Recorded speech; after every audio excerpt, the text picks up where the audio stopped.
जी देखिए, असल में G20 का जो मकसद है वो ये है कि हमने जितनी भी बड़ी इकोनॉमीज़ हैं एक मेज़ पर बिठाकर हमने बैठक चर्चा करना है और हमने ये देखना है कि हम तरक्की जो एडवांसमेंट है वो हम कैसे कर सकते हैं और जितने भी बड़े बड़े वैश्विक समस्या हैं जो मसले हैं इस वक्त, चाहे वो क्लाइमेट चेंज हो, चाहे वो ग्लोबल हेल्थ हो जो हम महामारी से अभी हम गुजर चुके हैं, उनका हम हल निकालें और उनके जो प्लानिंग है वो हम एक साथ कर सकें। ब्लिंकन आने वाले हैं और उनका क्या शेड्यूल रहेगा और क्या एजेंडे में रहेगा इस बार यूएस की साइड से ब्लिंकन जी, ब्लिंकन जी के तो ये प्लान है इस वक्त, जहाँ तक मैं जानता हूँ कि जाहिर बात है आज शाम को वो पहुँचेंगे कजाकिस्तान से या उज़्बेकिस्तान, मुझे देखना पड़ेगा, और वहाँ से फिर यहाँ मौजूद होंगे। कल पूरे दिन G20 है, G20 की शाम पे फिर बल्कि आज शाम को मेरे ख्याल में एक चर्चा है और डिनर है। कल G20 है और फिर परसों से रसीना डायलॉग्स भी हैं। इस बार यूएस क्या एक्सपेक्ट करेगा, क्या एजेंडे पे रहेगा, क्या इश्यूज यूएस रेस करेगा G20 में? मेरे ख्याल में सिर्फ इस बैठक को ना आप देखें, अगर हम इसको ज़रा फासला से देखें तो असल में सवाल ये है कि इस वक्त राष्ट्रपति बाइडेन के कौन कौन से प्रायोरिटीज़ हैं। तो आपने भी देखा होगा कि कई दिन पहले राष्ट्रपति बाइडेन कीव में थे और वहाँ पे उन्होंने बहुत ऊंची आवाज़ में ये कहा पूरी विश्व के सामने कि हम नहीं समझते कि ये युद्ध ठीक है।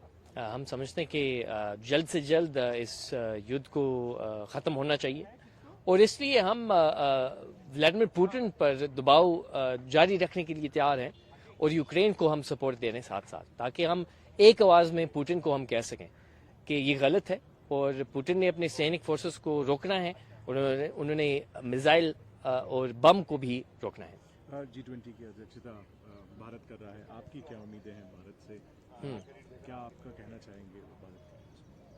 राष्ट्रपति बाइडेन का ये सोच है कि जितने भी ये वैश्विक समस्या हैं इस वक्त, चाहे वो जैसे मैंने कहा क्लाइमेट चेंज, ग्लोबल हेल्थ, उन सब की जो हल है वो हमने इंडिया के साथ ढूंढना है। क्यों? पहली बात तो ये कि दुनिया भर के सबसे पुरानी लोकतांत्रिक देश और सबसे बड़ी लोकतांत्रिक देश जब हम मिलकर काम करते हैं तो ये एक बहुत खुशी की बात है और हम बहुत मजबूत है जब हम मिलकर काम करते हैं। और ये भी है कि जब आप टेक्नोलॉजी को लें या आप प्रोडक्शन को लें, जैसे कोविड-19 वैक्सीन को हम मिसाल के तौर पर ले रहे हैं, तो आप इंडिया के बगैर कर भी नहीं सकते, चाहे आप चाहते हैं या नहीं।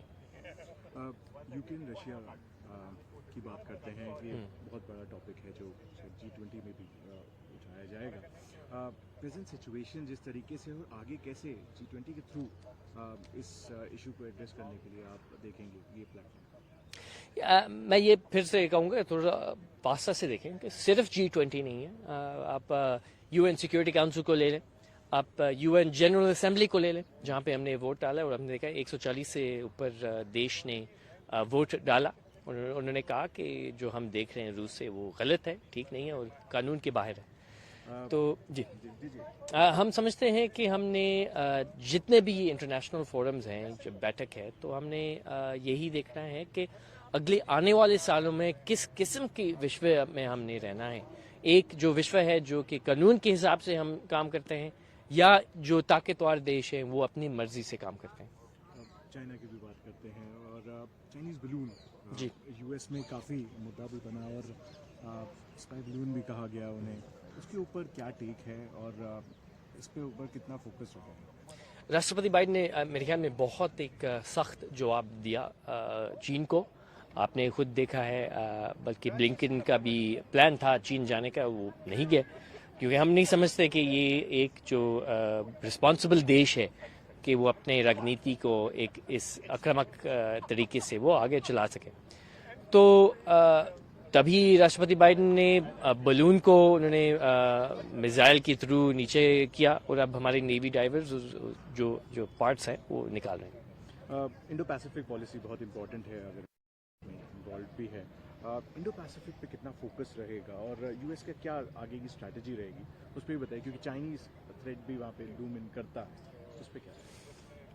असल में बाइडेन सरकार का ये इंडो पैसिफिक स्ट्रैटेजी जो है इस वक्त वो ये है कि हमने जो हमारे रिश्ते हैं, ताल्लुकात हैं इंडो पैसिफिक के साथ, वो मजबूत रखने हैं। हमने मिलकर हमने काम करना है। ख़ास तौर पर जो लोकतांत्रिक देश हैं, जैसे मैंने कहा, उनके साथ हमने मिलकर काम करना है, क्योंकि हम समझते हैं कि जो बुनियाद है, जो हमारी वैल्यूज़ है, जो सोच है, वो एक है। और ये भी है कि हम समझते हैं कि जो हमारे सरकार है, सरकार का ये मकसद है और ये प्रायोरिटी के है कि हमने जो आम लोग हैं उनके लिए हमने गवर्नमेंट बनानी है और उनके लिए हमने पॉलिसीज़ बनाने हैं। FBI का एक आज ट्वीट आया, उन्होंने उनके डायरेक्टर ने कहा कि जो फ्रे हैं उन्होंने कंफर्म किया है कि bureau has assessed that the origins of the कोविड-19 pandemic likely to be originated from a lab incident in Wuhan, China. इतनी बड़ी, और आप कैसे देख रहे हैं कि चाइना के अगर अब लैब में अगर बात हो रही है कोविड-19, जिससे पूरा देश, पूरी दुनिया उससे प्रभावित रहा है, आगे की क्या इसकी स्ट्रैटेजी रहेगी? इस वक्त तो खैर हम बहुत करीब को देख रहे हैं FBI रिपोर्ट से, लेकिन यहाँ तक मैं बिल्कुल कह सकता हूँ कि सिर्फ ये चाहे ये लैब से बना हो या ना नहीं, या ये किस तरीके से जो शुरुआत है वो क्या थे, उसको एक साइड पे रख के ये तो ज़रूर हम कह सकते हैं कि ये आखिरी महामारी नहीं होगा।